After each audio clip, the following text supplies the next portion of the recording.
Je sais pas si vous êtes comme moi, mais les résolutions de début d'année, j'aime pas ça. J'aime pas ça parce que ça met de la pression. Moi, ce que j'aime, c'est pas les résolutions de début d'année, ce sont les intentions de début d'année.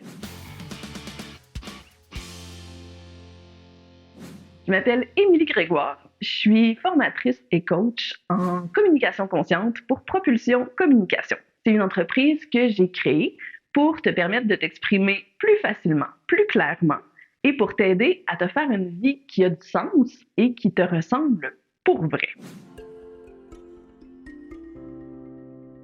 Les 8 sphères de vie, c'est la famille, le couple, la santé, l'aspect spirituel, la carrière, les finances, le réseau et le mindset. Le mindset, c'est l'état d'esprit. Alors, en début d'année, ce que je vous suggère, c'est de regarder ces 8 sphères-là de votre vie, puis de les noter de 1 à 10. 1, c'est très peu satisfaisant. 10, c'est top satisfaisant. Puis où vous en êtes par rapport à ça? Qu'est-ce que je me souhaite? Qu'est-ce que je voudrais pour moi? Comme une espèce de bilan. Il y a des choses que j'ai travaillées déjà dans ma vie puis dont je suis super fière, puis il y a des aspects que j'aimerais ça travailler pour améliorer. Dans la prochaine année, vous pourriez en nommer 3 sur lesquels vous avez envie d'agir. Et là, il y a différentes façons de prendre ça comme exercice. Vous pouvez le faire de façon trimestrielle. Donc, OK, de janvier à mars, c'est le côté santé. Et ce que je voudrais améliorer, c'est mon cardiovasculaire. Donc, je vais aller plus souvent à la salle de sport et je vais faire du cardio 30 minutes 3 fois par semaine. Donc, bien évidemment, on essaie de faire en sorte que nos objectifs, ce soit pas si je vais pas au gym, que j'ai pas fait d'exercice depuis 5 ans, ben peut-être que je vais pas me dire que je vais courir un demi-marathon dans 3 mois parce que c'est pas réaliste, puis c'est pas réalisable, c'est pas ça qu'on veut. L'idée, c'est pas de faire des métamorphoses.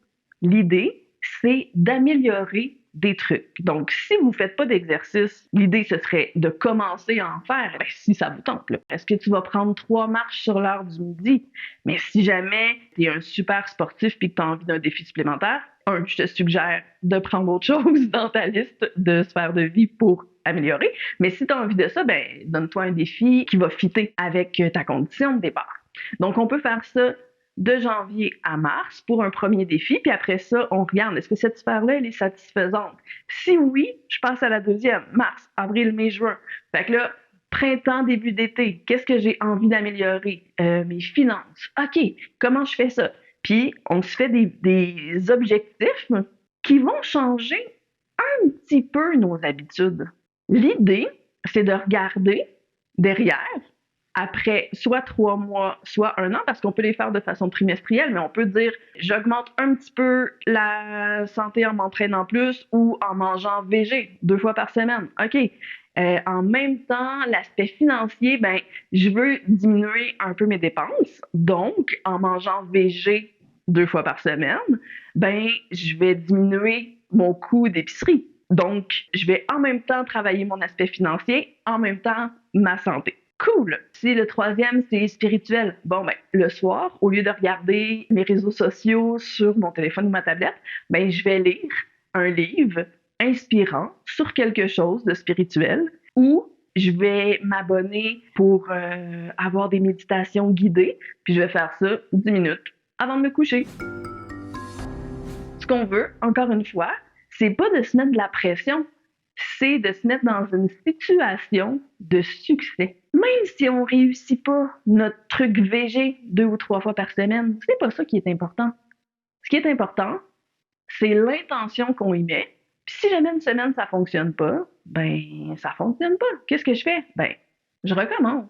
Il y a moyen de faire rentrer des choses dans notre vie sans que ce soit un tsunami puis que ce soit pas réalisable. Donc, en faisant des petits changements sur des choses précises, ben, ça nous permet finalement de changer plein de petits comportements. Puis d'être fiers de nous. Si ça te parle, ce que je te dis, fais-moi un pouce en haut, partage si tu penses que ça peut aider d'autres gens. J'ai fait un document Apprendre à dire non sans créer de conflit et je te le mets dans la description. Tu peux le télécharger gratuitement. À tout bientôt!